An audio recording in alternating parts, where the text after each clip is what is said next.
If you're celebrating a special occasion or just love fine dining, you're in the right place. Come experience the crown jewel of South Point restaurants, Michael's Gourmet Room. Welcome. With over 600 different types of wines and magnificent dishes prepared tableside, you'll revel in the rich classic Vegas decor and the best black tie service in the world. This intimate gourmet room has earned accolades galore. Come to Michael's Gourmet Room for an unforgettable dining experience. Another famous restaurant is the Silverado Steakhouse, where you'll find the charm and service that discerning patrons require. From top quality steaks and chops to fresh seafood and desserts, you'll love the award-winning wine list and menu at Silverado Steakhouse. Steak lovers have even more options with primarily prime rib. Catering to hearty appetites, the menu features a variety of flavorful prime rib cuts, dry aged to ensure tenderness, and then seasoned and slowly roasted. Although prime rib is our specialty, it's not the only thing on the menu. There's something for everyone.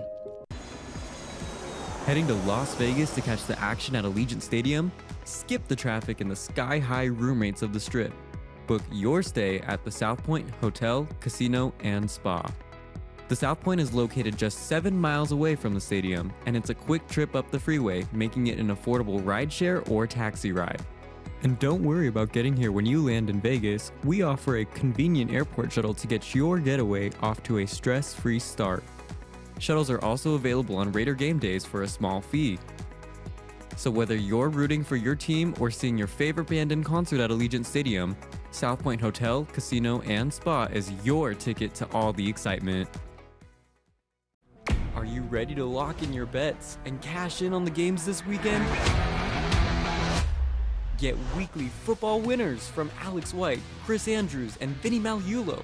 I did take the dog 3.5. I'm going to stay with the Colts here. That's definitely going to be one of my plays. If the Bears have turned the corner, they have to take care of business in this game. Yes. Tune in for behind-the-book perspectives you won't find anywhere else. Well, if you're looking to bet the under, you're going to get a better number. The wise guys are certainly not going to play the favorites. I know if it hits 7, don't blink. Maybe that's what bettors are waiting for. Every NFL matchup, every college game that matters, the spreads, the stats, and the smart money plays. Is there a way to bet against both teams? Get your winning edge with Football Frenzy, streaming on YouTube every Friday at noon Pacific.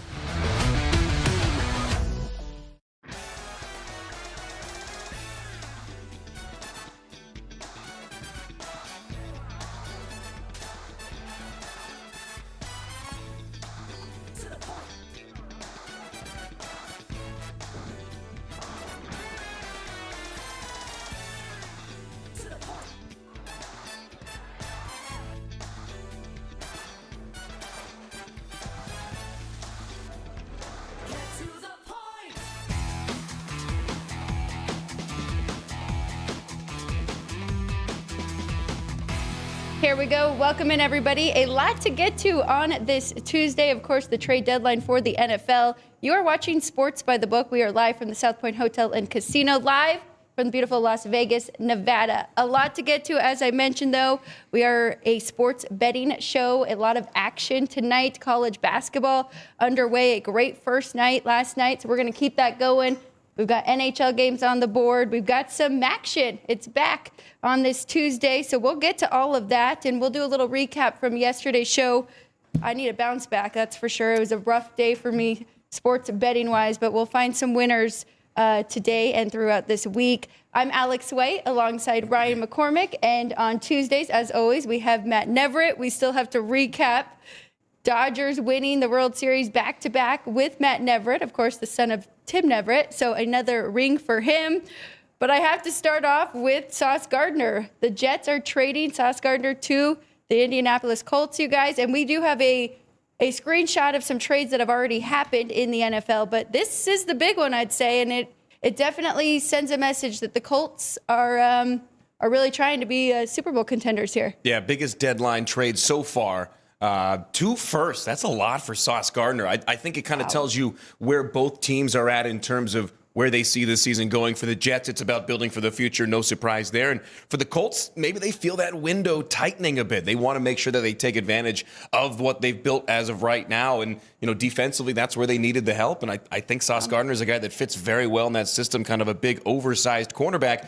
Leave it to the NFL to take over our show. That's the beauty of the National Football League, especially during the season. You could be talking about anything, but if there's any news in the NFL, that's going to lead just about any sports show. And we thought we were on top of it. We had a nice little graphic ready to go for trades that already happened. Ryan, what's your overall reaction here?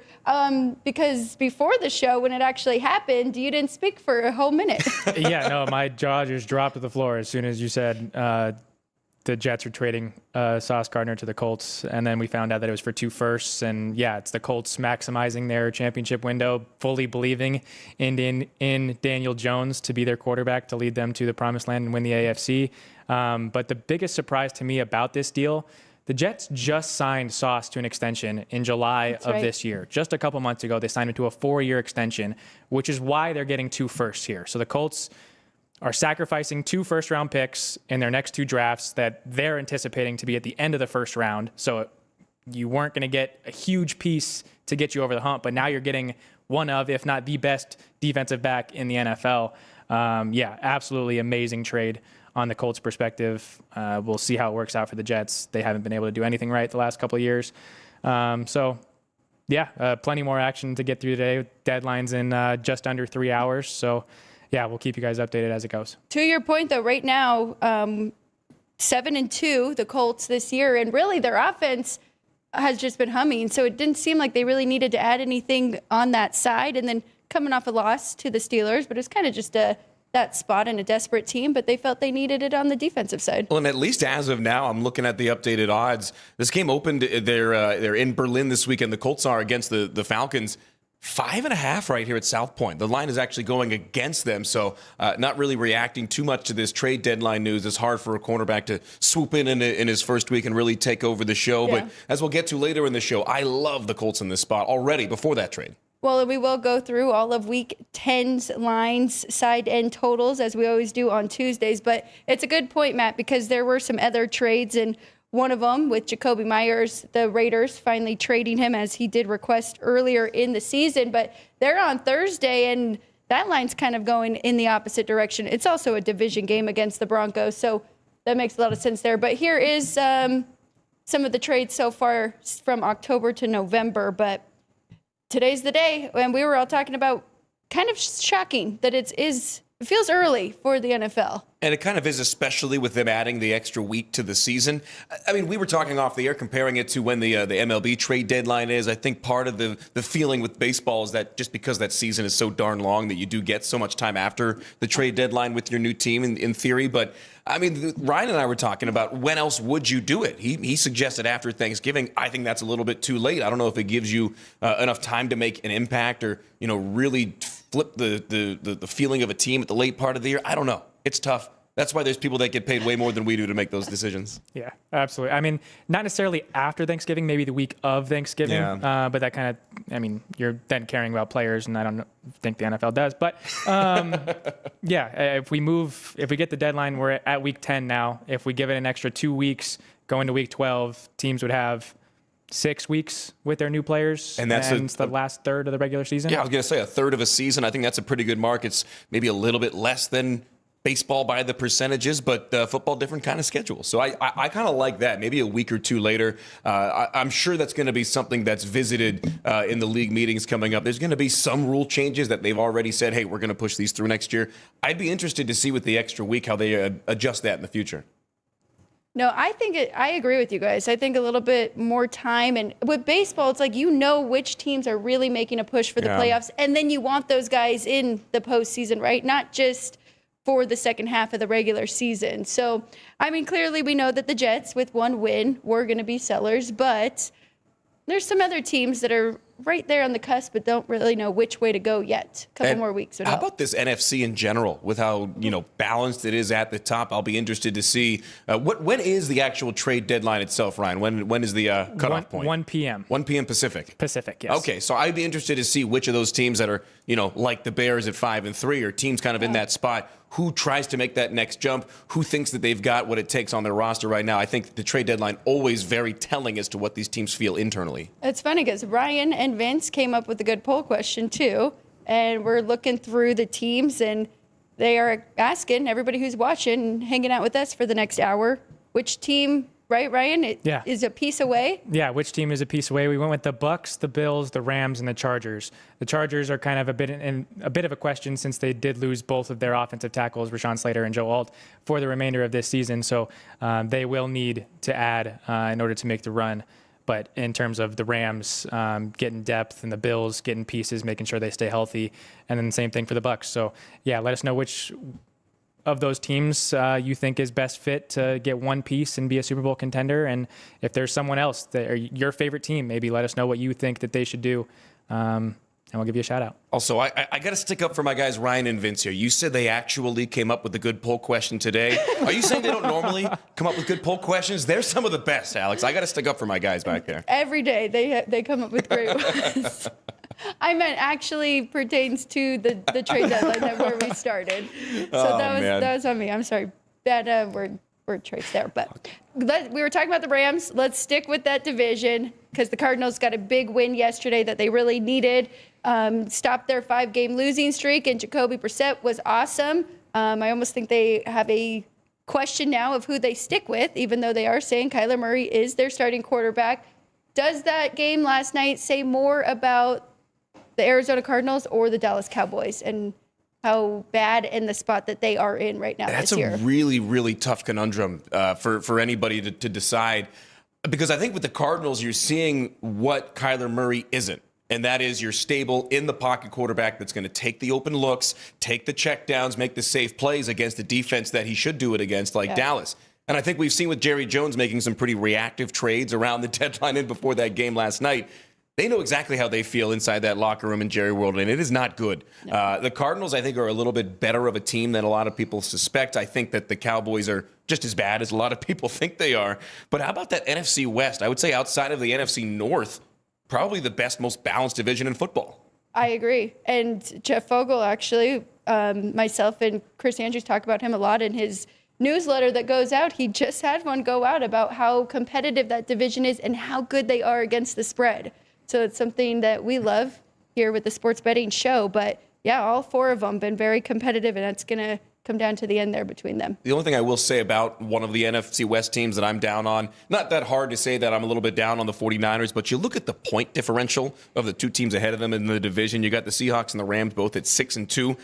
Their did I say run differential? Their score differential. You said point. 81 and 82 above 0. The 49ers are 6-3 with a +6 point differential. So it kind of tells you exactly how they've been winning games. That's very true. But we have been talking about this and keeping an eye on them because they don't mind not being flashy, right? They're still winning games and eating up the clock and using that good defense to do it. They don't ask by how, they ask how many. Running the ball with CMC. So we'll see. They definitely could use some help and maybe making some trades here today. Ryan was correct. He said under. That total was way too high, even though we've seen that Dallas Cowboys offense be awesome and them really struggle on the defensive side, but stayed under pretty easily there. And he also did like the points. So, but it was 2-0 in the NFL last night. Yeah, and our poll question yesterday was which plus prop or alternate prop will you be taking a plus price on? And our viewers liked the over field goals, over 3.5 field goals. We did have 4 attempts, but only 3 makes. Brandon Aubrey did happen to miss one of his 2 field goals as the best kicker in the NFL. So didn't get the plus price there for our viewers. But that one also would have broke the record that was just set on Sunday. So they put him in a tough spot there. Also, as a quick aside, Brandon Aubrey, the kicker on my big money fantasy team, every week we do highest scoring team gets a certain amount of money towards your league end dues. We also have one random category each week. Random category this week was longest field goal made. Cam Little was a free agent, and I have Brendan Aubrey on my team. I was so close to winning the money. Oh, man. So very close, yes. Let's go through the rest of the day, though, recapping. And we had some hockey games. We had some NBA. NBA kind of keeping it going with the favorites doing well this year and some surprises. So tomorrow we'll probably keep you updated on ATS records on the hardwood. But Ryan, NBA total sides and some NHL. Yeah, so first on the ice, last night I gave out the under in the Penguins Leafs game, 2-0 in the first period. Penguins, we both like the Penguins. Yep. And then they folded that one. That one ended up being 4-3 going over, so didn't get the winner there. But favorites in the NHL ended up going 2-2. Totals also 2-2. If you happen to be betting the away team versus the home teams combined or the Grand Salami, home teams won last night 14-11, and the Grand Salami went over by a half a puck. 24.5 here at the South Point, 25 total goals there on the ice. And then going to the hardwood, favorites went 6-3 straight up yesterday, but only 3-6 against the spread.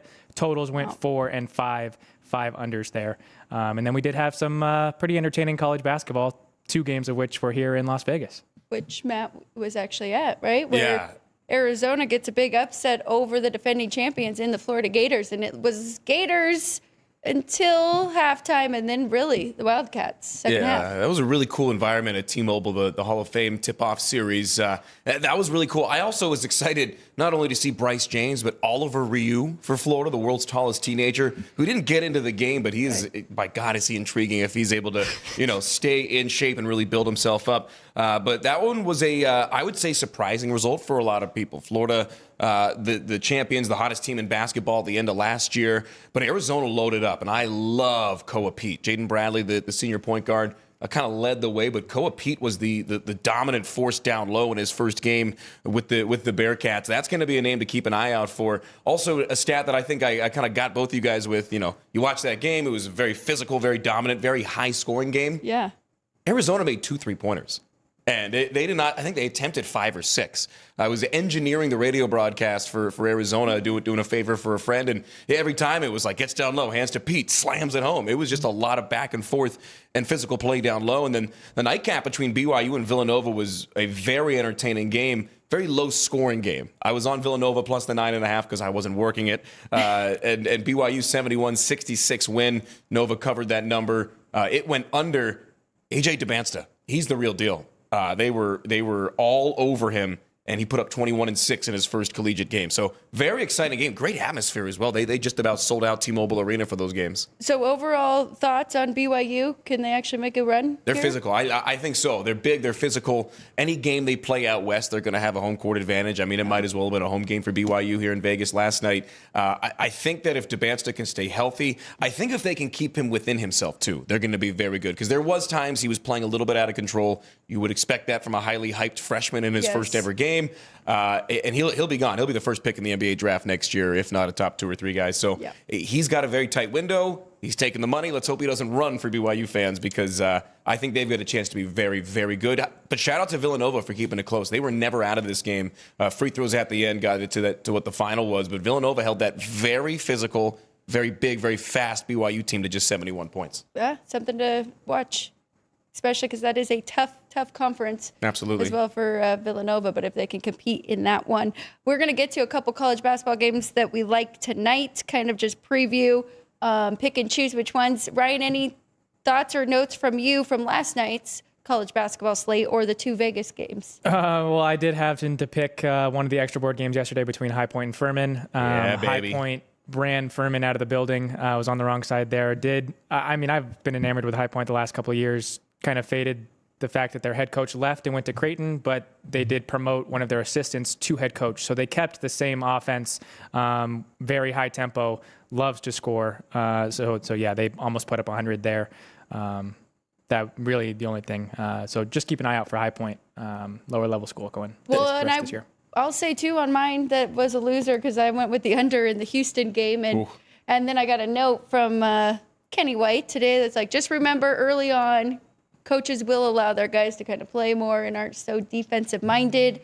Then when they get to conference play and or get some losses on their slate, but There's also some interesting neutral site games at this point of the year. You never know what those shooting backdrops are going to be like, especially, too, you got guys shooting at their – a lot of teams practice at their own arena. They don't have a separate facility. So you get one look. You get this visual, the depth perception, and then all of a sudden you go play in a way bigger, way smaller arena. So there's some interesting angles that you can take on totals. I really like totals at the very beginning of the college basketball season, kind of like you had said, like guys are kind of playing. The defensive effort may not be as focused. And at the very end, when you have all the numbers and the data to back it up. And, you can't win in March if you don't win by January, and that's from a betting standpoint. So I am so excited to have random low-major college basketball back. Well, and you'll be calling a college basketball game tonight. Very that excited. Is one of the games I definitely want to hit on. There are 4 with some top 10 teams going today. Purdue, that line is just completely moving, all on the Boilermakers there, from 30.5 to 35.5 over Evansville. Kentucky will be playing in tonight, Texas Tech. And then I do want to talk about the Duke and Texas game, because that is a good head-to-head there. You like one, though, and you are going with the Cowboys, who have been struggling on the football field, but you like them here on the hardwood. Yeah, Oklahoma State, a little bit better of a basketball program right now than the Gundy-less football program. This one just kind of a play on the number, kind of going against you here, but if you can get it soon, I would hop on this. I got Oklahoma State taking on Oral Roberts in Stillwater. I got 19.5. It's up to like 21 right now at a lot of places. I would say if you can get under 21, I really, really like that. Oral Roberts was abysmal last year. First-year head coach brought in to try to take this program back to the NCAA tournament, but they're in a complete rebuild this year under first-year head coach Corey Barnett. Oklahoma State doesn't really bring back a ton of starters either, but they've got a big physical team coming in. They've got a lot better caliber Division I transfers, and I will take the bigger, deeper team in their opening game at home against an opponent trying to really put it together in the first head coaching appearance ever for Corey Barnett. I like the Cowboys. I think this one's a blowout. I could see like 84-57, something like that. I think that this one is, you talked about running out of the gym earlier. I could see Oklahoma State just dominating Oral Roberts in this game, but get it soon. Like that Purdue line that's up to 35.5. I think this one's going to swing. Maybe not to that degree, but. Well, and to your point, Matt, new coaches are going to be a common theme here, right, going into the basketball season. And that's really why I want to get you guys' thought on this Texas and Duke game, because Terry Rodney no longer with the Longhorns. Head coach Sean Miller steps in at Texas, so starting a new era there. But you think maybe Duke's down, Cooper Flagg, #1 overall, but they just restock, right? And they do have some returners coming, so they are a 9.5 to 10-point favorite. I think it's a good spot here for Duke. What do you think? I mean, I think kind of almost a similar angle to the Oklahoma State game. Despite the fact that Texas, as being Texas, they are a big, deep, physical team. First-year head coach, though, there's that element. I think Miller's a great head coach. Yeah. But Duke didn't lose a single player to the portal. The only players they lost were to graduation or the draft. They brought in Cam Boozer, Carlos's kid, who's the better of the two Boozer twins. They've got both of them. Yeah, they do. But, I mean, it's funny. Like, they look the same. They play the same. Somehow Cam has better numbers. I like Duke in this one. I think they've got the horses are in the early stages. I think they've got the coaching advantage. They're the favorite to win the ACC for a reason. I think that they win this game. This line's starting to get up to double digits at a lot of places, too.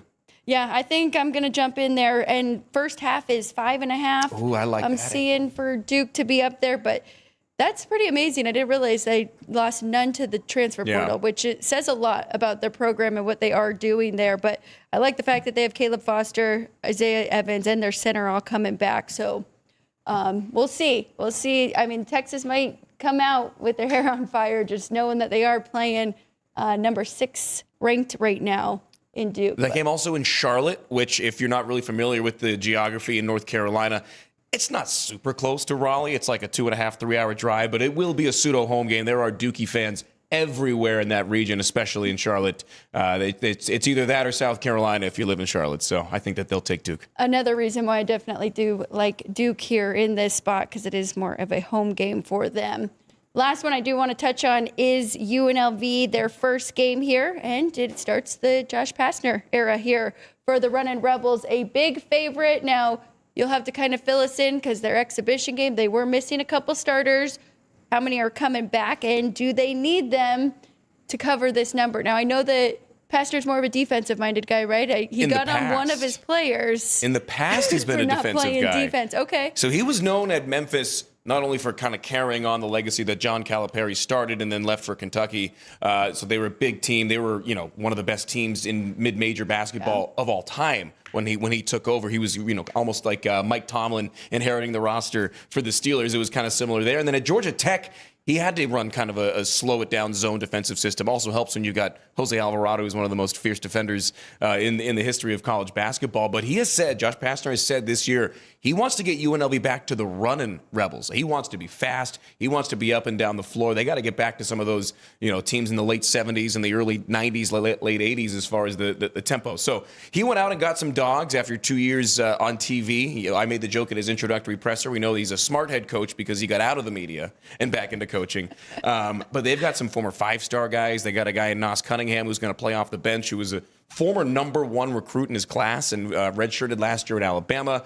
I mean, when in the past, Alex, you know better than just about anybody, when in the past has UNLV basketball got transfers from Arizona, Iowa, Illinois, Arizona, I already mentioned them, UC Irvine, like all in one offseason, Alabama, and then a guy in Tyron Jones who's got a legit NBA potential. It's going to be an interesting team if they can stay healthy. They're going to be really athletic, really rangy defensively, really deep at the wings. They've got a little bit of a depth problem at the 1 and the 5, maybe the both ends of the spectrum.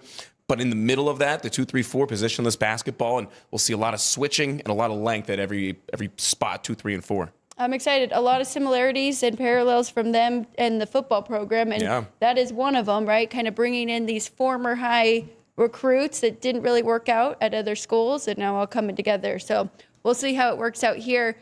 16.5-point favorite at home. What's going down? They should it's be UT able. Martin.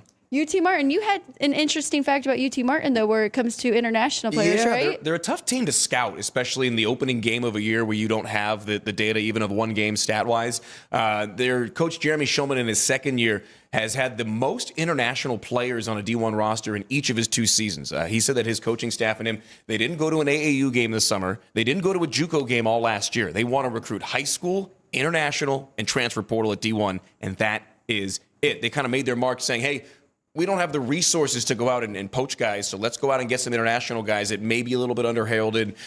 The coach is married to a former volleyball player from Latvia, so he has the Eastern European experience, even though he's from the woods of Tennessee. So it's kind of an interesting contrast. Martin, tiny little town in Tennessee, versus these guys coming from, Vilnius, Lithuania, and Belgrade, Serbia. So interesting team, really tough to scout. Of course, UNLV plays on the first game. They're 19 deep on the roster. I don't think they travel that many. Wow. Okay. I'm intrigued by this one. Now, before we get to our second portion of the show, where we will go through week 10 in the NFL and the lines, any line movement, any other trades that are happening. We'll also hit on our hockey games.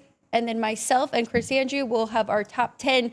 I can't forget about the World Series recap with Matt. He was here last Tuesday, kind of looking ahead to some of those games. It was a fantastic series. Matt, was your dad at the parade yesterday? I cannot believe how quickly they had that parade planned. They were ready. And happening on a Monday after they clinch on Saturday in Toronto. It's like F1 here in Vegas. Year 1, it took them a while to plan and to execute.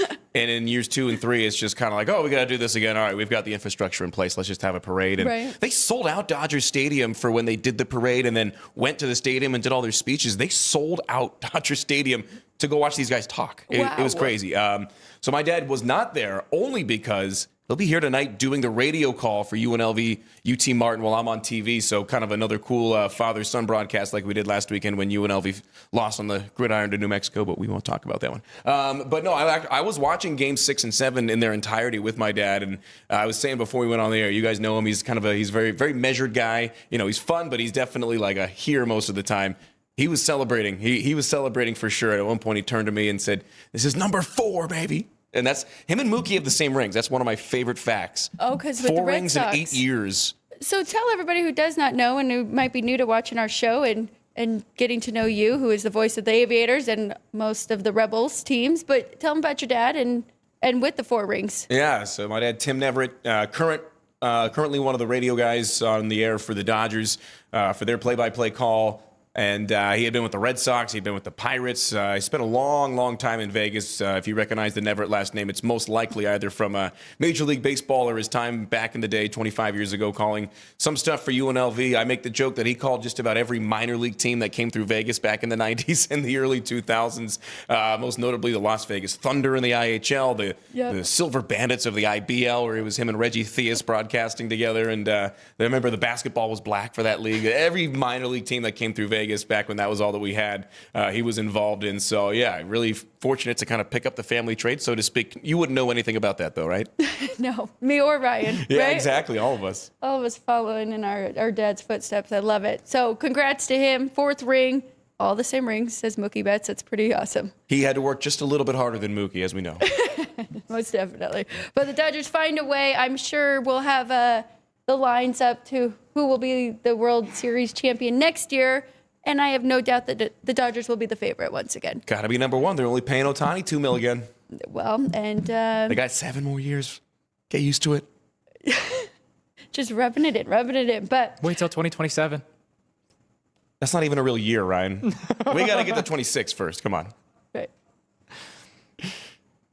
We'll figure it out. Yeah, we digress. Okay, let's go take a quick break. When we get back, we're going to go through some football stuff here. We've got Week 10 lines. We've got our top 10 for college football, and tonight's a big night because we do have our college football playoff predicting show. And then we've got some action. So we've each got some plays on these games. Don't go anywhere. We'll be right back on Sports by the Book.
Looking to bet smarter?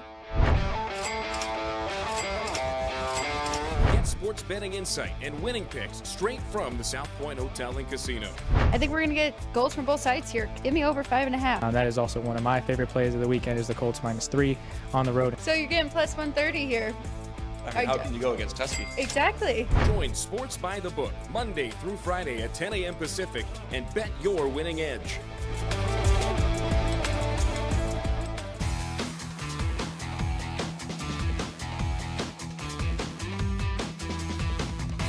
And we're back here live from the South Point Hotel and Casino. This is Sports by the Book, your sports betting show to get you ready for all of the evening's action. Before we get to that, we got to talk about Week 10 in the NFL coming up here.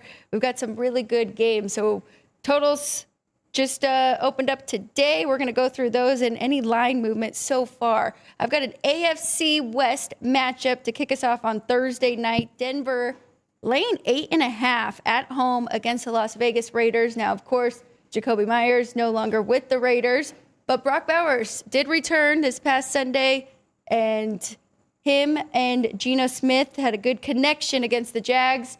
The Broncos are not a team that really blow teams out. Now, Ryan made a good point because that fourth quarter, but I'll be looking at taking the points here with the Raiders, maybe even just first half there. But good matchup to kick us off on Thursday. That's an interesting one. I mean, like, what are the Raiders? They have these flashes of being really exciting and every now and then really good on defense, but they've just got sort of mental lapses. Do you think this is the week that they're able to keep it together, so to speak, in that sense? I really think they should have won that game against the Jags. Went for 2 in overtime, which I was okay with that choice. I'm fine with that. I am generally fine with that. Yeah. Pete Carroll's team didn't run the ball. Go figure. Where have we seen that before? So that, I mean, I don't know though. I agree though. I think they can be more competitive than some of those games that we've seen, like the one where they got shut out against the Chiefs. Yeah, like outside of that game though, they've looked competitive in a lot of games, and there may be 1 or 2 to 3 decisions away from having a completely different season. Yes, 100%. Ryan, any thoughts on that one? Total 42.5, so relatively low total because we know the Broncos defense is going to be tough. Yeah, just the only thing I'd mention there is that you can shop around and get different numbers. 8.5 here at the South Point. There is 9 and 9.5 available in the market. Ooh. So if you do like the Raiders, there are more points to get. But if you like the Broncos, the best price is going to be here at the South Point. It pays to shop around. Pays to shop around for the game in Germany as well. That's the one that I'm taking a look at here. I love the Colts. Said it at the top of the show. I liked it even before the Sauce Gardner trade. It's one of those things, too, where, you don't know when a guy comes in how quickly he's going to be into the system. Like, let's just say they were playing in Indianapolis this weekend, if he'd be suiting up. And B, you got to get him over to Germany. You got to find a way to get him there, get him over with the team. So I don't know if he plays this weekend, but Falcons technically at the Colts as the home team, so to speak, and this one has been moving. I got it at 6 earlier in the week. It's like 6.5, 7 most places with a higher total at 49. Atlanta showed some fight late last week in that game against the Patriots, trailing by 10 entering into the fourth, and they were a missed extra point away from sending that game into overtime against a better team in New England. But I found a couple of trends with the Colts that I like, and I think it's trends that carry well international. I think there's some context when you look at trends as far as historically, like, you can't always say, hey, in week 10 this happens, but yeah, week 10 is completely different year to year. So a couple that I like: Colts coming off of a loss last week. They've won their last 5 games in a row coming off of a loss. That's a coaching edge. Shane Steichen, I think one of my favorite coaches, not just because of the UNLV ties, but because of what he's been able to do, turning Daniel Indianapolis Jones around, of all things. Colts, I also really like the Colts in the early stages of this game. I like Colts overall. You can get Colts first half at anything under 3 or 4. I still like that. In their last 7 games, the Colts have scored the first touchdown, and they have won their last 5 first halves against teams with a winning record. They come out hot, and they take care of business in the early stages against teams that they should beat. Love the Colts. Love Colts first half in this one. I love to hear it. I'm going to be backing that with you. This one opened 6.5 on the Colts side, went down to 5.5, and then as soon as the trade news broke this morning, went back to 6. Really everywhere. So 5.5 is still the number that you can get here at the South Point. That's the best number market wide, right? Yep. Best price you'll get is here at the South Point, -5.5. I love it. Go see Chris. Okay. Well, we'll come back across. We'll go to New York. Probably one of the two. These next 2 games are the 2 ugliest on the board. The Browns, this 2 total at 37.5. Since the trade news broke of Sauce Gardner now no longer being a Jet, it's gone down to Jets -1. Total has gone down 0.5 now to just 37. Man, I really did like the points there with Cleveland, and now you're not getting much. You got to just take them to win this game, but I don't hate that either because they are a tough defense, and the Jets have just been struggling, so I don't think they should be the favorite right now against many teams. I don't think they should be the favorite against anybody, yeah. I mean, the Browns and the Saints, really, like, who would they be favored against? I think it's mainly just those 2. Yeah. 2 of the worst teams in recent memory. Cleveland has been awful on the road, though. They've lost their last 12 road games coming off of a bye. You wonder how the focus element. The other interesting angle that I saw in this game is that in the last 5 Browns games, regardless of opponent, the favorite has covered. So the books are right on the number when it comes to the Browns. Whether or not you or I feel one way or another about the Browns, the books have been spot on with the numbers and who should be favored by how many in this specific matchup. It is good to know, but they are coming off a bye week. So Justin Fields coming off his best game of the season. I think that defense may be able to get to him a little bit. Means he's due for a stinker.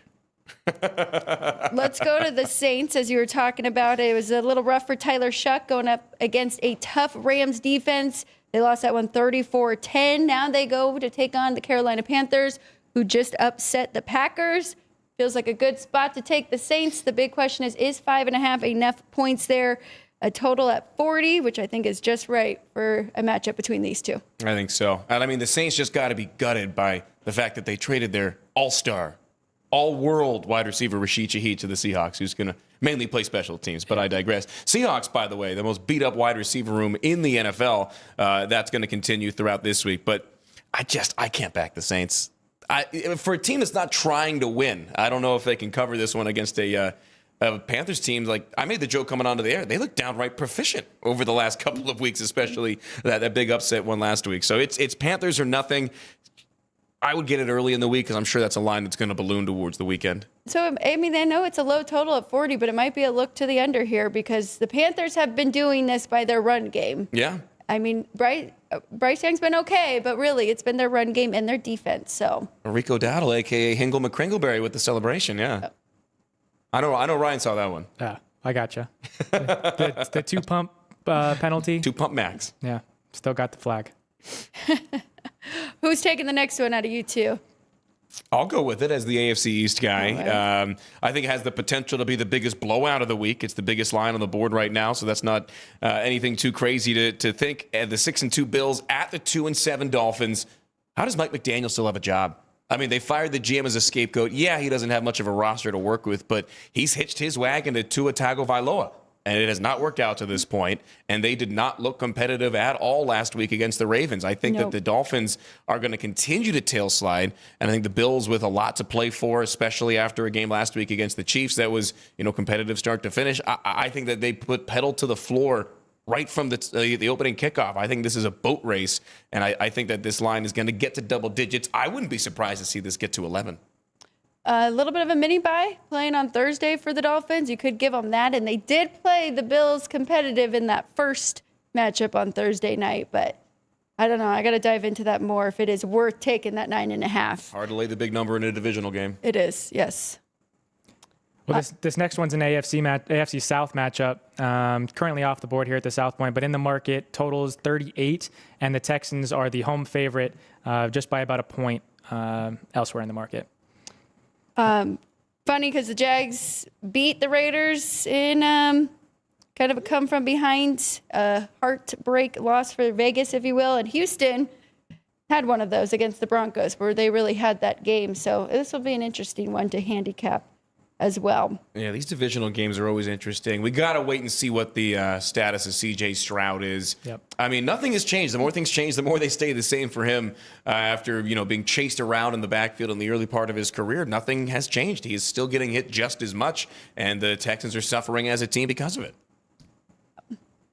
All right, well, we'll take a look at an interconference game between the Ravens that are coming up in the playoff picture and the 4-4 Vikings, who are also doing the same, trying to stay in the race. The Ravens opened up as a road favorite here, -3.5, and total at 47. Now sits at still 3.5, but total has gone up a point to 48. A little bit of a mini bye here for Baltimore as well, and got to imagine a little bit of a letdown, even though the Vikings, I was very impressed with mostly Brian Flores' defense against the Lions, but they did find a way to get that win in J.J. McCarthy's return. But he didn't look bad either. No. He wasn't bad. For him, he just has to be not bad. He doesn't have to be excellent. I mean, I made the comparison to Brock Purdy earlier, and it kind of feels like that, right? Just a game manager. It's exactly like J.J. McCarthy's college career at Michigan. It's a spot he's very comfortable in. It definitely is. That's an interesting one. And all right. Let's get to my team. Let's get to the matchup of the weekend, in my opinion. I'm sure there's others that agree. I've done not just because I'm a Patriots fan, but you got Tampa Bay coming off a bye, hosting the hottest team in the NFL, the New England Patriots in Tampa.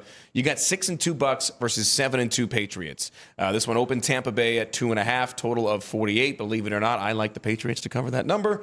I think Drake May is really starting to come into his own as far as being the leader and taking care of business when they should. Tampa Bay coming off the bye, but New England, I think, would not want a bye at this point. They're the hottest team in the league, as I said, winners of 6 in a row. 4 of the 6 wins on the road. They're 4-0 on the road this season, including the win at Buffalo, which was kind of a lot of Patriots fans had penciled that one in as a loss preseason. It's a really, as you know, hard environment to go play in. And the Patriots, as much credit as they're getting, as they should for their offense, the defense has been outstanding this year as well, and especially as of the last calendar month. 20 or less points allowed in 3 of their 4 matchups. Now, Tampa does come in hot as well. Winners of 3 of their last 4, including victories over Philly and San Fran. So it's a unstoppable force meeting the immovable object, so to speak. And I think the Patriots are able to ride that momentum. I am going to lay the 2.5 with the Patriots, but I may wait. It's definitely going to be a play for me. As we know, favorites and home teams get the money and the tickets towards the weekend. So this is going to be one that I wait, but I likely will be on the Patriots if I can get 3.5. We will be on opposite sides on this one because I do think that the Buccaneers are a team that needed that bye week with all the there injuries. We go. I knew it. So I like Tampa Bay in this spot, even though they still have some guys missing like Mike Evans, but they have found ways and they're getting points with a good team at home there. We got to start picking against each other just to see Vinny more often. That's right. Ryan, do you have are you on either side? Are you not making a pick yet for that game? Not quite in that game. But in the next game, I have pretty strong rooting interests as the New York Giants are in Chicago taking on the Bears. My Bears are a 3.5-point favorite against the Giants. Total is at 48.5. What say you, Mr. Yeah. Bears? Well, I mean, the Bears did make an acquisition this morning for a defensive end, which is what they need. They need plenty of help on the defensive side of the ball. But this Giants team has a lot of fight with Jackson Dart. They're pretty unpredictable. I think he's going to be able to do a lot of things against this Bears defense. But one of my best friends also plays for the Giants, so I will be rooting a little bit on that side, but not necessarily against my favorite team. Just more so staying off on this one. But yeah, open 3.5 for the Bears, total 48.5. Now sits at still Chicago 3.5, but down to no movement at all. 3.5, 48.5. You can shout out Daniel Bellinger. That's okay. You can name drop. Ryan just hopes that both teams have fun in this one. Exactly. Hey, he plays on the offensive side, right? So you want a touchdown from the tight end? Yeah, I'm just honestly just hoping he put gets up a lot of points. So. Honestly, just hoping he gets to play. He missed last week with a neck issue. He's got some nerve issues going on in his neck. So hopefully he gets to suit up and gets to play. But actually, I'll be at the game next week. Giants host the Packers. So going to be going to that one. That'll be a good one. Yes, great game there. All right, this is an interesting one, especially with Arizona coming off of that big win. And Seattle had a dominant win themselves on Sunday night. They are a 6.5-point favorite. There were 7, so that has moved since the Cardinals took down the Cowboys. But 6.5 for the Seahawks at home, and the total 46. Honestly, we'll give out our top 10 tomorrow, but the Seahawks looking like one of the most complete teams in the NFL. Talk about a good coaching job, too, because they're not supremely talented or have an advantage really at any one position. They're just a solid team top to bottom in a very solid division. On the show yesterday, I said Mike McDonald is my coach of the year as of right now. Not that Vrabel isn't great. It's really those two. But it's his second stint, right, as a head coach. It's McDonald's first here. That is a good point. Who else would it be? Who's the top 3? Oh, Steichen, yeah, 1, 2, 3 right there. So that is actually, I'd love to see some odds on that because I think it is a 2-horse race between the two that we had brought up initially. Really? Not even Shane Steichen? Well, I guess he does have Jonathan Taylor, Daniel Jones. He's got the pieces that were, I don't know. And Jonathan Taylor's been my fantasy cheat code over the last couple of seasons. But, yeah, from one game that's got some interesting playoff ramifications in the NFC to another, the Lions, almost a 10-point favorite over the Washington Commanders. Jane Daniels, I got actually a favorable report, if you can believe it, on that arm that looked like it snapped like a twig. It doesn't look like it's going to be a super long-term injury, but definitely going to have him sidelined a little bit. Yeah. Lions at 5-3, the Commanders at 3-6. Lions trying to kind of stay at the top in the NFC and in the NFL. They are coming off of that loss last week, a shocker against the Vikings. Lions have won each of their last 12 games following a loss. I think the Dan Campbell angle is one that you can take. Yeah. I think he is the master motivator right now in the NFL. And going on the road, he's going to have them feeling us against the world, even though it's a matchup they should win 10 times out of 10 against the Commies. Do not forget, too, this is a playoff revenge game. Very much so. Where the Commanders took down the Lions, who are looking like a top team in the NFC. So I'm with you. This would only be a favorite play for me. Let's go to another NFC matchup here in the same division. This is going to be a good game. The Niners took game 1, and now the Rams going for revenge, going to San Francisco, laying 3.5 on the road, total 49.5. This one's kind of a show and prove type of game. I think this will show who is legit between those two teams that are so tight in the standings and really on paper as well. I love what Matty Stafford's been doing. It's always so funny in the NFL. Remember training camp? He was like off by himself, getting all these crazy medical treatments done, and everyone's like, oh, he's falling apart at the seams. He's Matt Stafford. He's one of the toughest players regardless of position in the NFL, and he's having a crazy season. He's one of those guys, too, where you just watch some of the throws, especially when he zips laser beams on outs and corners especially, where you're like, Oh, my God. If he had stuck with his buddy Clayton Kershaw and become a major league pitcher, he'd be throwing 100. Well, the only concern is Puka Nacua keeping him healthy now. Yeah. But I did fall for it preseason. I was worried because it was his back. But the Rams look like the real deal, and it's not just Matthew Stafford. Their defense looks really good. So Shout out Modern Medicine for that one. I like this. I like this revenge spot here, I think, for LA. That's a tough one. And then the Sunday nighter is going to be a really good game, too. I think this is going to show who's real in the AFC when the Steelers, beg your pardon, travel to SoFi and take on the Chargers. 5-3 versus 6-3. Chargers were about a 3-point favorite in that one.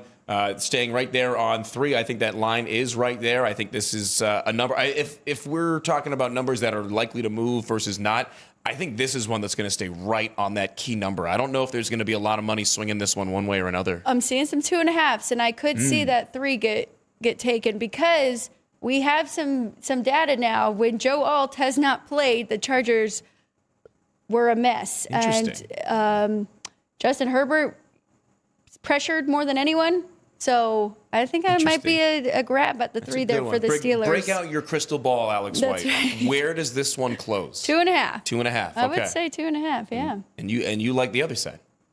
I would be taking the points here with the Steelers. Okay. I like what I saw in that matchup. It was the best performance we saw from their defense against the Colts. So I think they carry that over So in here. your eyes, you like the Steelers. Take them right now because you may not get the 3 again on the hook. I think so, yes. That's where I would see this number going. I don't think you're going to see a 3.5 if you're waiting for that. There you go. Act now. Monday night, though, and this is 2.5 everywhere. I don't think we're going to get a 3 here with the Eagles, who are coming off a bye week, catching points on the road with the Packers, who have been much better at home. So Green Bay is a favorite over the defending champs here, total 44.5. That one's tough. This is a good Monday night matchup. There's some really good games this week, by the way. Just overall, we're kind of seeing the cream rise to the top, and the NFC being as full of wins as it is. I think there's like 5 teams in the NFC with a losing record. Everybody else is either right at 500 or above it. Eagles coming off the bye week. The Packers coming off the shocking loss. There's elements to both sides here with the Eagles kind of beefing up at the trade deadline as well. I think they're going for it once again. This is a tough matchup for them on the road, though, against a motivated Packers team that's going to be wearing uniforms that don't make you want to barf this week. Complete opposite of the AFC, right? Because 5 teams have not gotten to 3 wins yet. Which is crazy. Yes. So you're right. NFC pretty competitive there. But so you didn't like those uniforms. Now you're our uniform guy. I didn't like them. I mean, I understand the reasoning. I hate the Steelers throwbacks as well. I don't discriminate against bad jerseys. I think it's one thing to wear the jersey and the pants that the Packers wore, but the helmet. What are we doing with the helmet? And then Romeo Doubs, Ryan, I was sending it back and forth to you all week. His Guardian cap, his faux leather Guardian cap on top of a faux leather helmet. It just looked like he was wearing like 30 burlap sacks rolled up on top of his head. Yeah, no, the Packers uniforms, their throwbacks were just wannabe Illinois and Bears uniforms. Just wear the regular helmet. They literally combined last year's 100-year anniversary Red Grange, Illinois University throwback with the leather helmet, and then the Bears throwback. Wisconsin wants to be Chicago and Illinois. So and not that I liked the one shell rule when the NFL would only let you have the one helmet the whole year. But maybe we don't go back to that. But maybe they need to say, hey, leave the super crazy ones for the college game. Those hand painted Maryland ones and so forth. I didn't like those. Let's flip it over here to some college football. I want to get to our top 10s before we get to MACtion and any takes we have on the 2 games tonight. We have one of the best MAC games and one of the worst. So it's kind of the best in that conference and the 2 that are at the bottom there. But we'll break it all down for you here on Sports by the Book. I'm going to start it off with my top 10, and then I'll throw it over to Ryan. He'll give us an update for where Chris Andrews is going into Week 11. You're excited. College football playoff selection show tonight. Very much so. And I have a feeling that my number 1, who has not moved in quite some time, I kind of have a feeling it might not match the committees tonight, but we'll find out in just a few hours. I'm going to go 10-1 today. So at number 10, falling from 9 and barely got that win. Did not get the cover against Florida, but Georgia, they're still in there. They're still a top 10 team. I'm just not overly impressed by any means by this SEC team and this Kirby-coached team. Florida falls to number 9. I still think they have a ton of talent. The power ratings say that number-wise, but now they're the outside looking in for the playoffs. So falling to number 9, they were at number 7 last week for me. Utah sneaks up from 10 to number 7 here, and I think that this team, to number 8 here, and I think this team is got it all. Them and the team above them, they are the 2 best in the Big 12, and Utah's really dominated the last few weeks. They have that one terrible loss to the team ahead of them at number 7, Texas Tech, winning by convincing margins here, Texas Tech, and they just did it to Kansas State team that is very good. Notre Dame, number 6, they fall from number 5, and that is because Texas A&M kind of jumped them a little bit. Notre Dame, I still see some flaws. They're a very good team, but I think these top 5 are the best in the country here. I'm pretty happy with this. Texas A&M at number 5. Alabama right ahead of them at number 4. It'll be interesting to see if we get these 2 in the SEC championship. Oregon, number 3. Indiana, number 2. And Ohio State, number 1. And those 3 did not move. Actually, 4, because Alabama's been right there at number 4 for quite some time now. And I think that this underscores the difference between your power rankings and the rankings that we're going to see tonight coming out of the CFP. Like, I don't think Notre Dame will be 6th there. I don't disagree with you having them power rated as number 6 because of that difference. My question for you, where's the respect for Ole Miss? Ole Miss is number 11. They're right there.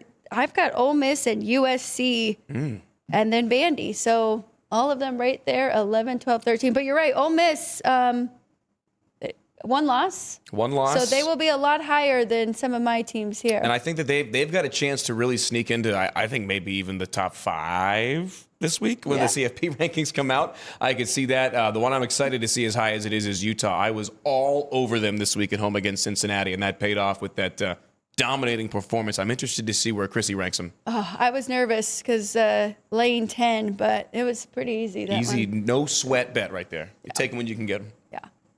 Let's see where Chris Andrews falls this week. Yeah, so if we want to switch over to Chris Andrews, he does have the exact same top 3, although not the exact same top 3 as last week. Last week he did have Ohio State and Indiana as 1, 2, but he had Notre Dame as 3. They fall to 5. They get jumped by Oregon and Alabama. 3 Big Ten teams are the top 3 teams in the country, according to Chris Andrews, the director of Racing Sports here at the South Point. And then, Alabama and Oregon both jump Notre Dame. Utah creeps up. They're at 6. Texas Tech is still high there at 7, along with Alex. And then 3 more SEC teams to round out the top 10. A&M, Georgia, and there's your Ole Miss, Matt. And there's going to be an eliminator matchup this weekend in Lubbock. BYU taking on Texas Tech. So I think that whoever wins that one is going to be legit. If BYU wins that matchup, do they sneak into your top 10? No. You got them power rated lower. Okay. That's fair. I mean, they're undefeated, 5-0 in the Big 12. Texas Tech, though, I think one of the most underrated teams, despite the fact that they are rated this highly. Nationally speaking, no one's really talking about Texas Tech in terms of, a potential CFP bid. Nationally, I agree with that. But a lot of people are looking at that number right now, which they are double digits at home against BYU. It feels like a lot, but I agree with it. We'll find out who's real. That's one thing that's for sure. I do think BYU is better than they get credit for, but I do think they're going to run into a tough team here. It's kind of one of those, prove it games against a team in Texas Tech that has their eyes set on the college football playoff. So this is our 2 top 10 with the AP, if I'm not mistaken, right? Yeah. So the left side is Alex's top 10. The right side is Chris Andrews' top 10. And then the smack dab in the middle is the current AP poll top 10. That is not what's going to be in the playoff projections, but just the rankings of these teams. So currently still Ohio State, Indiana, then Texas A&M at 3, Alabama 4s across the board for us. Wow. Georgia at 5, Oregon at 6, Ole Miss at 7, BYU at 8, Tech at 9, and Notre Dame sneaks in the top 10 at number 10. Fighting Irish will not make the college football playoff. Yes, they will. There's my call. You got the conference championship element of it is so much more important now not in my opinion. That's just the way that it is. Too many teams out of the SEC and the Big 12 for them to sneak in. I agree with you that a conference championship is needed, and Notre Dame doesn't have that. But when it comes to letting in 3, 4 SEC teams, you put Notre Dame in over Texas, over Texas, over Oklahoma. I think Notre Dame is absolutely one of the best teams in the country and should be in the playoff. Yeah, but you know who owns part of the CFP, Ryan, is ESPN, so they would love to see that. Yeah, they want SEC, yeah. That Mickey Mouse money, baby. They're not keeping the SEC out. Yep. I think you can get plus 275 or something like that. A good Close to number 3 to if 1 you on want to Notre Dame take to for miss. them to miss. Yeah, 3-1, right? I saw, who was it? There was some book I saw that had them at over 3 to 1 last week. It was JVT talking about it, actually. John Von Tobel.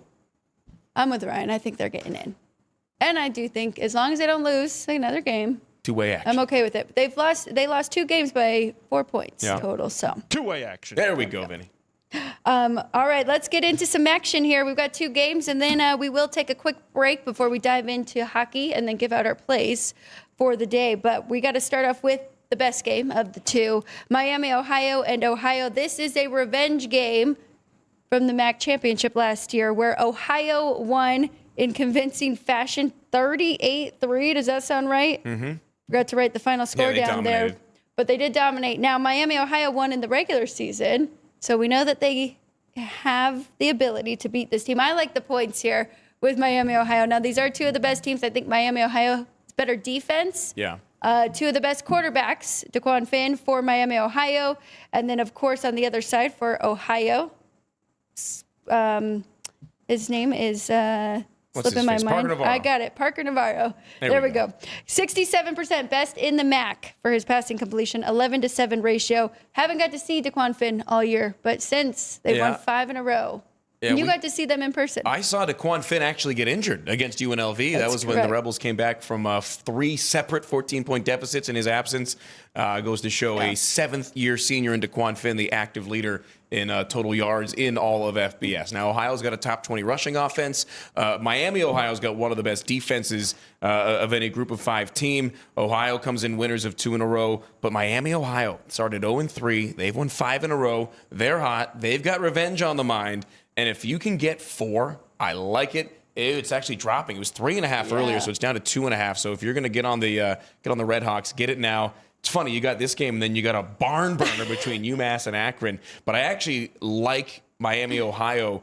Give me the points in this one. I got it at like plus 2.5. That is what it was earlier, right before we took the air. So yeah, that line moving a little bit. I still like the Red Hawks. You might be better off just taking a straight money line on that one at plus 120 or so. Plus 120. Might have some opportunity too in game, but I'm going to take the points just to be safe. But I'm with you. I think they can win this outright. Love the revenge factor, too. Absolutely. And I got, just to preface, I got nothing on Akron being double-digit point favorites over UMass. UMass is a very interesting program, to put it nicely. Akron minus 6.5 in the first half, maybe the only play that I even think about. It's really tough to lay that many points with Akron, too, though, because they are not very good. I do think they've got a pretty good coach there in Joe Moorhead. Ben Finley, been playing a little better. You said barn burner. Who's stopping who in this one? Can we get some points? Nobody. You know what? If there's a play on the total on this one, it'd be over. I like actually under, going back to that other game, Miami, Ohio. I think it's a long possession type of game. Drag them out, knock them down, running attack. So maybe under in that one. But in this one, it's over or bust. I think these 2 teams could combine to score 50. Heck, Akron may put up 50 on their own. I agree with you. I think that one is leaning to the over, looking at both of their defensive numbers, too, with UMass giving up 37 points per game and Akron 32. So not much better on that side. Over. No, but looking at their points per game, it's a little scary. But someone's got to score. Somebody's got to score, we think. So lean to the over. Nothing really confident in that one. I mean, UMass has not got a win yet this year. And their margin of loss here is not great. So they may not get one all year. Yeah. Ryan, anything for you in either of these MAC games tonight? No action in the action. That's the right response, but that's why we're up here. Hey, that first game should be a pretty good game. I do like that one. I am excited. 2 of the better quarterbacks in that conference, too, going head-to-head, and so should be a good one between those 2. I think so. Let's take a quick break. We'll get ready for hockey. We picked out 4 games. I'll let you know right now which 4 games we did pick out. If you have any questions or want us to touch on any of the other ones, let us know in the chat, and then we'll get our whiteboards ready as well after this break. So we're going over the Carolina Hurricanes against the Rangers, the Oilers at Dallas, the Lightning and the Avs, and the Red Wings and VGK. So those are our 4 big matchups for the day. We'll be right back. We'll get into those. If you want have any requests, let us know in the chat. We'll be right back. Heading to Las Vegas to catch the action at Allegiant Stadium? Skip the traffic and the sky-high room rates of the Strip. Book your stay at the South Point Hotel, Casino, and Spa. The South Point is located just 7 miles away from the stadium, and it's a quick trip up the freeway, making it an affordable rideshare or taxi ride. And don't worry about getting here when you land in Vegas. We offer a convenient airport shuttle to get your getaway off to a stress-free start. Shuttles are also available on Raider game days for a small fee. So whether you're rooting for your team or seeing your favorite band in concert at Allegiant Stadium, South Point Hotel, Casino, and Spa is your ticket to all the excitement. Are you ready to lock in your bets and cash in on the games this weekend? Get weekly football winners from Alex White, Chris Andrews, and Vinny Malulo. I did take the dog 3.5. I'm going to stay with the Colts, Eric. That's definitely going to be one of my plays. If the Bears have turned the corner, they have to take care of business in this game. Yes. Tune in for behind-the-book perspectives you won't find anywhere else. Well, if you're looking to bet the under, you're going to get a better number. The wise guys are certainly not going to play the favorites. I know if it hits 7, don't blink. Maybe that's what bettors are waiting for. Every NFL matchup, every college game that matters, the spreads, the stats, and the smart money plays. Is there a way to bet against both teams? Get your winning edge with Football Frenzy, streaming on YouTube every Friday at noon Pacific.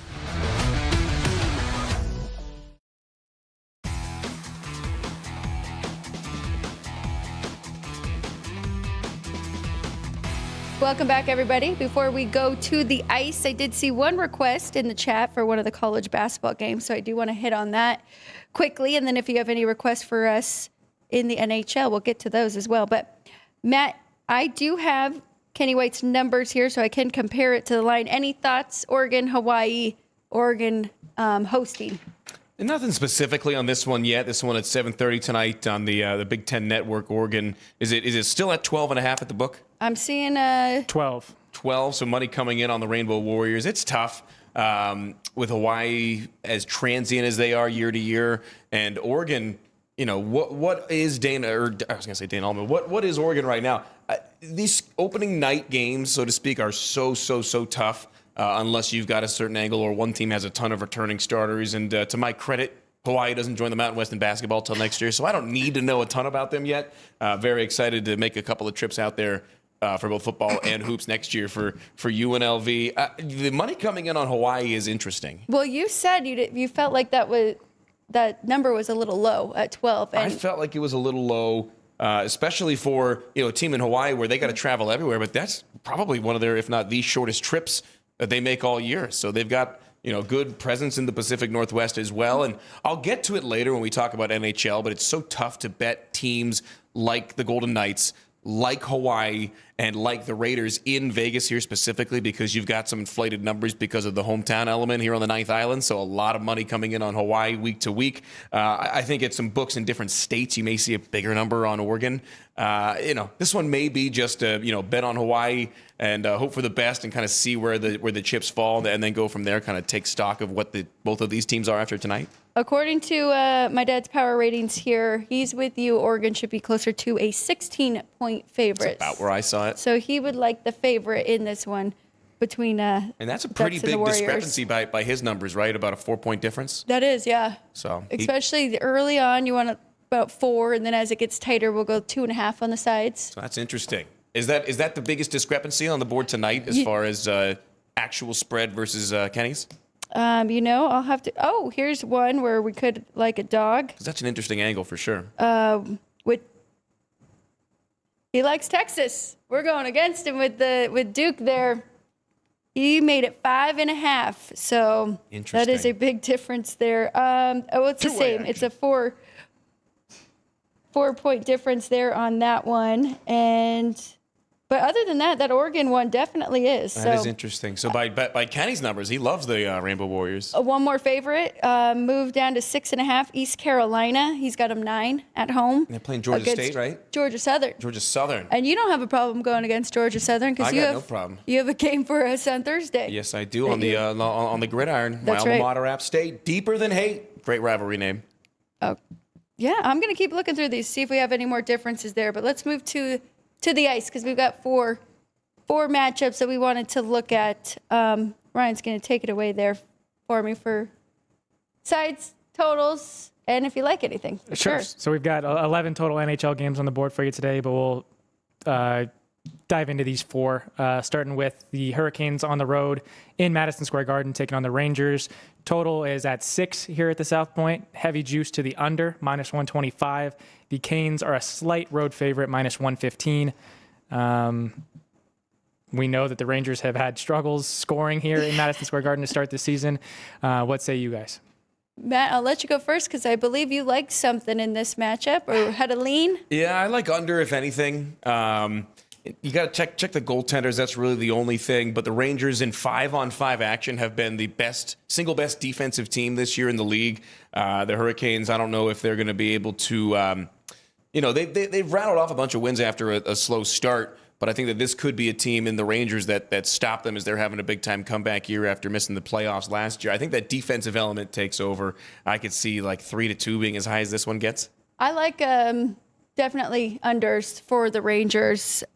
It's a little bit of a lean to that side. We're not getting plus money anymore, but -105. But, I mean, Ryan made the point because they have not won yet at home, 0-4-1.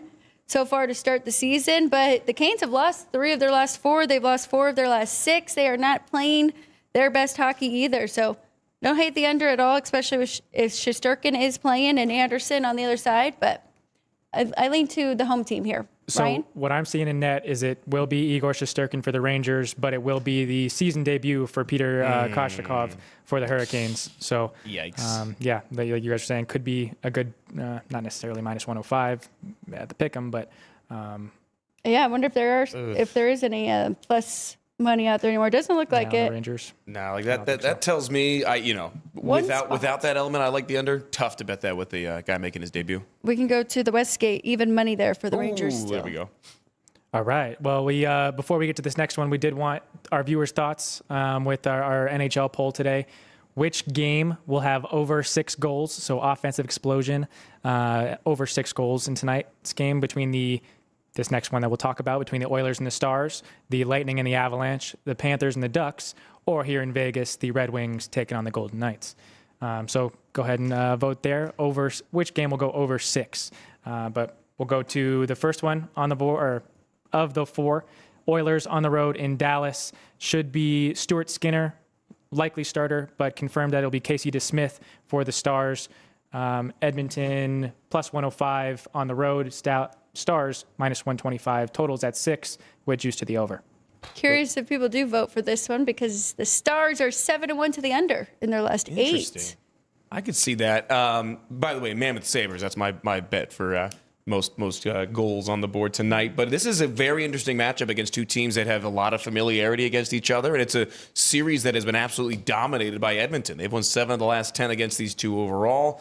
Dallas comes in after dropping both games of their Florida swing also. So they've got a chance to get off the schneid, so to speak, and get back in the win column against a team that has dominated them. Interesting to see them favored even by this much in a home game against a team that has absolutely dominated them. But the bright side of the 2 losses in Florida, 1 in overtime, 1 in the shootout against 2 pretty good teams in the Panthers and the Lightning. So they're battle tested, if nothing else, here to start. I do think I got no play on this one. I think this is where Dallas gets the monkey off their back and win their first game in their last 6 against the Oilers. There was one little point that Ryan did mention, and that was Casey DeSmith getting the start. So it will not be their true number 1 in Jake Ottinger. So that keeps me off of the Stars for sure. I think you were right. There's a little value there on Edmonton, and they lost their first of their back-to-back last night against the Blues. I stayed off of it for good reason, and now we get Skinner. So to lean to the Oilers, and I would not bet the under now with it not being Ottinger. Ryan, you're shaking your head. Are you in agreement there? Yeah. Kind of going off of last night, Edmonton being on a back-to-back, losing in a game that they should have won against the Blues, and 3-2. And Matt's point of this being a very tight matchup, postseason familiarity the last couple of years. I do think this is going to end up being a tight game, and would more so lean to the 6.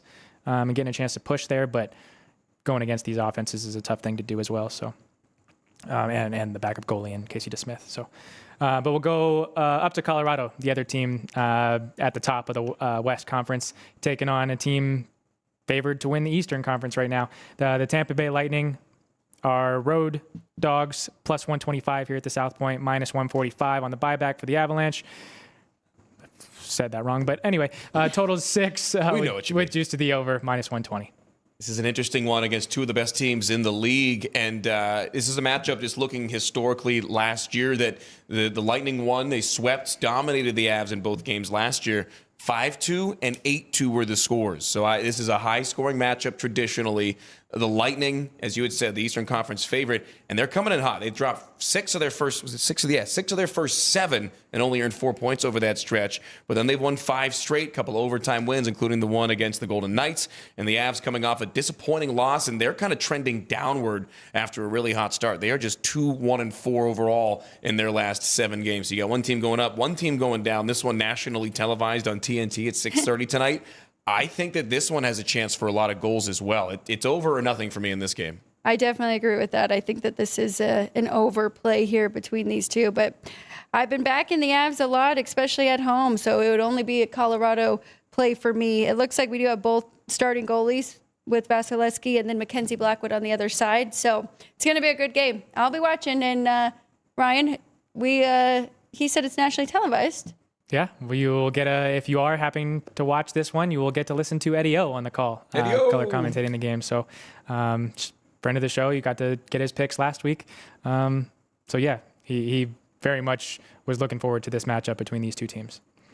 You have a side or anything in it? No, I'm just going to be rooting, just enjoying this hockey game. It should be a great game. You got to ask Eddie O how he made out at the Breeders' Cup. He's a big horse racing guy. Yeah. Love talking ended to up Eddie about the liking, ponies, yeah. Fierceness in Baeza, so didn't get the actual winner there, but yeah, it's going to be a good one tonight. Should be fun. The final one that we'll hit on for you guys to dive into is here in Las Vegas, the Detroit Red Wings taking on the Vegas Golden Knights. Knights almost a $2 favorite, minus 190, plus 170 on the buyback for the Red Wings, and the total is at 6, minus 115 to the over.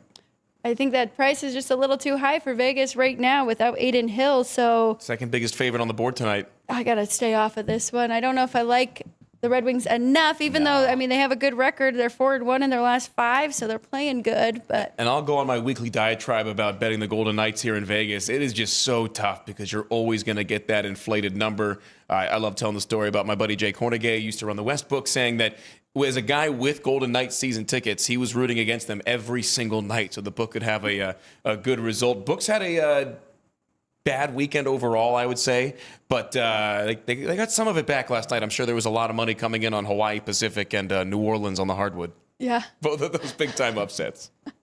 But yeah, this one, it's just so tough to lay that much, especially when you know the number is a little bit inflated. If you're watching in a different state, maybe take the Golden Knights closer to minus 180. But it's tough for us to lay almost $2 in a matchup like this. are we expecting goals? You too? I am, and we've got JR in the comments letting us know that he will be at the game tonight, and he is taking the over while taking the shuttle over from one of the properties here in What's Vegas. the puck line? I'm seeing 135 on my sheet. Has the puck line moved at all? It has not. In that case, yeah, on the graphic there, 135. Okay, Yeah. That's the only play for me, if anything, in that game. And get him on the puck line at plus 130 or higher. Alex, would you be at all interested in a first period price? Ooh. I know we've talked about the Knights kind of struggling in the first period and not being able to get production out of their own offense, and so maybe could be a good spot for the Wings in the first period. Plus 140 on the Wings first period. You know what, though? I was looking at a graph or graphic, whatever we're saying. Actually, it's a chart. It's a spreadsheet of goals goals in the first 10, and Detroit is not high up there, only They're like struggling? 40% Interesting. So maybe an under of their first period? games, but Vegas is one of the highest. But I don't think it's always them scoring that goal. I'm seeing under So 1.5. that's what's at interesting. Plus 105 in the first period. Yeah. Over is plus. That's under. Over is minus 125 over 1.5. That's a really interesting angle, though, especially with a team like the Golden Knights that are as consistent as they are with that. Yeah. But, I mean, this year, a little bit slow. That's weird. We're seeing them pick it up, though. So I'm going to stay off of this one. Yeah, I got nothing on this one. Maybe the puck line, but that's about it. But, well, and Ryan brings up a good point. If you were thinking Detroit first period, then you just wait until Detroit scores, and then you jump in on a better number with the Knights. That. Yes, that's good in game there. Okay, are we? Let's do go back to our first poll with which NFL team people thinks could really make a run if they get a good trade piece here, and then we'll do our second poll and the trivia. Yeah. So no big moves as big as Sauce Gardner getting acquired prior to our show this morning, but. Nothing extremely noteworthy from Shefty or Ian Rappaport at the moment. It's like a shark looming in the water, though. They're just waiting. Yeah, it's almost scarier when you don't hear from them, right? Just kidding. I lied. The Cowboys, for some reason, made another trade, and the Jets made another trade. Star defensive tackle Quinnen Williams is going to Dallas. Will now be a Cowboy. I made the joke that Jerry Jones saw the ghost of Jimmy Johnson this morning, and even though he's still alive, and I think that's very true. You want to talk about? I don't even want to say an overreaction, but the national discourse is the Cowboys' defense is terrible, and he goes out and trades for 3 defensive players, including 2 of them who are pretty darn good, including the last 2 trades they've made.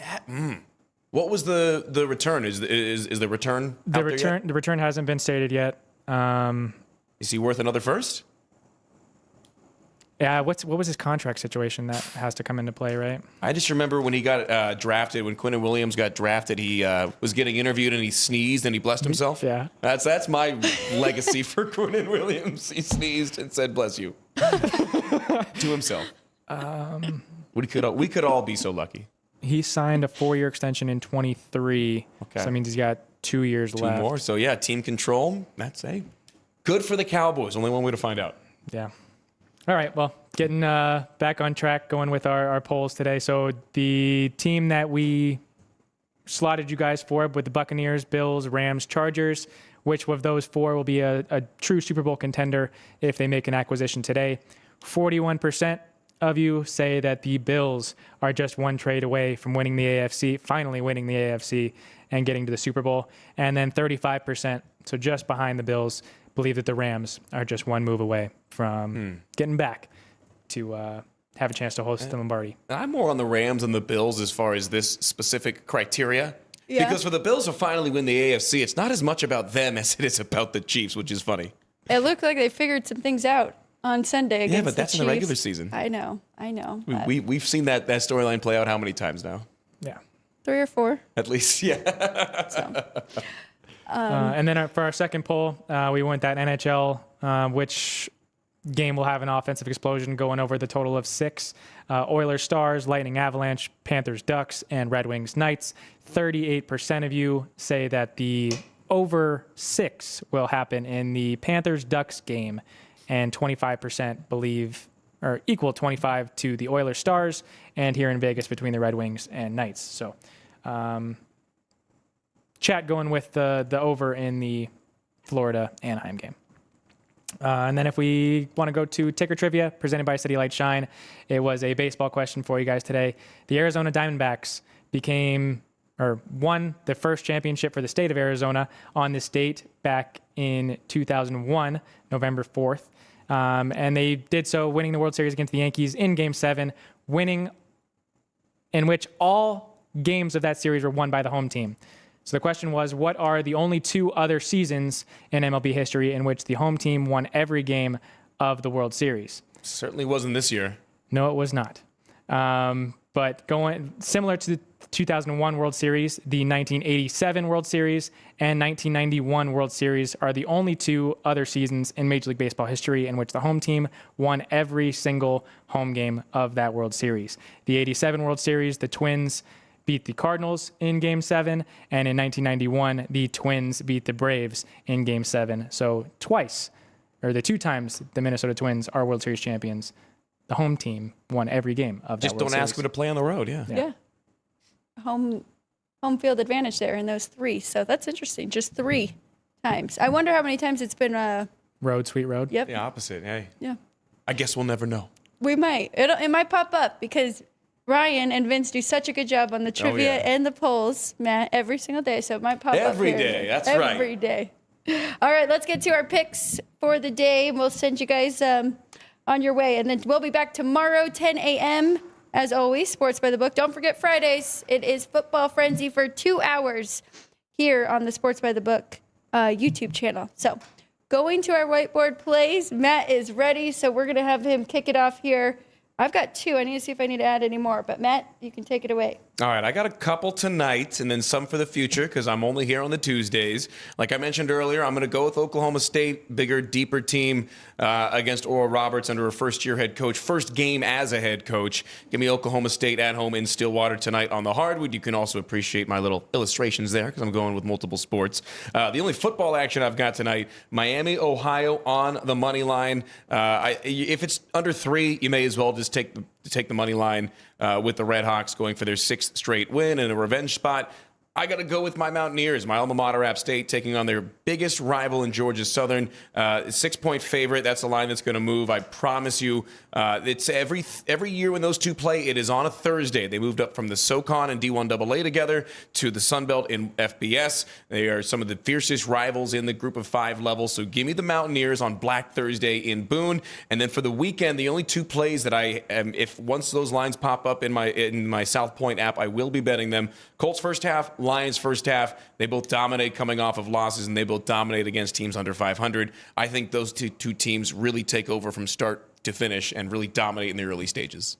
I don't love betting international games, but I cannot fault you there for the Colts. I won't be watching that one at 6 o'clock in the morning Sunday, but I'll be checking the final when I wake up. Sometimes that's the best, right? You wake up. But I definitely agree with that Lions there and the comeback. Wake up a winner. Here we go. I'm going with 3. I just added 1 because we were talking about that game and there being fireworks. I was actually thinking about going with the Grand Salami over because that was a great poll in the fact that I think all of those games could see a lot of goals. I think we could have some high-scoring ones tonight. I'm with Matt. Miami, Ohio, revenge game against Ohio. Maction. I'm taking the 2.5 points here for them to keep it close, if not win outright.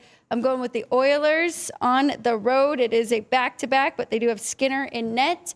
And then I'm taking the over with Tampa Bay and the Colorado Avalanche. You went through the trends last year, very high-scoring games, and I think it's going to continue. So I think 6 is a good number, or it could be 6.5. Love it. And then for Ryan, anything for you today? Yeah, so my only favorite play of the day is going to be on the ice, and it will be between 2 teams that aren't very good. The Nashville Predators are on the road in Minnesota. The Predators are on a back-to-back. I will be going with little to no goals being scored in this game, under 6.5. The juice is there, so minus 120. And I also wouldn't fault you for taking the under in the Edmonton-Dallas game, getting minus 105. So it could be pretty nice if you tie the 2 together. So 2 unders there. Also, that Miles Teller Nashville Predators SNL sketch was hilarious. Yes. Do yourself a favor if you haven't watched it yet. I've not, so I will have to.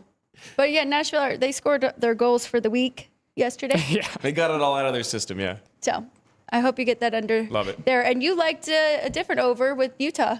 I did, and Sabres. Yeah, Mammoth and Sabres just basically playing the angle of both of those teams being terrible on the back check and on the defensive side of things. No play, but that's certainly a hard lean, is the highest total on the board as well today. Cannot fault you for that either. Tomorrow we will go through NFL top 10s for the week. We'll look at Chris Andrews' offensive and defensive efficiency numbers, 1 through 32. So that'll be a lot of fun. And then we've got some college football plays for you already tomorrow from myself, Ryan, and Bruce Marshall. So don't forget, 10 a.m. We'll be back for the crew. Thank you, everybody. Please give us a follow on the YouTube channel. Thank you, Matt, for joining us. Anytime. We always look forward to Tuesdays. We love our Tuesdays. It's always a lot of fun, and going through week 10 in the NFL and going through our top 10 for college football. Ryan, any final thoughts or notes from you? We did have Mr. Brad Martin saying that he misses hearing you and your dad go through the college games. So might have to get Kenny White back on the show soon. There you go. Yeah, we could probably have him once a week go through some college basketball numbers. Have your people get in touch with his people? That's right. Yeah. I'll do my best there. So thank you for chiming in, everybody who is watching us, and for jumping in, voting on the polls, guessing on the trivia. We appreciate it. We'll be back tomorrow. For Matt and Ryan, I'm Alex White, and you are watching Sports by the Book live from the South Point Hotel and Casino.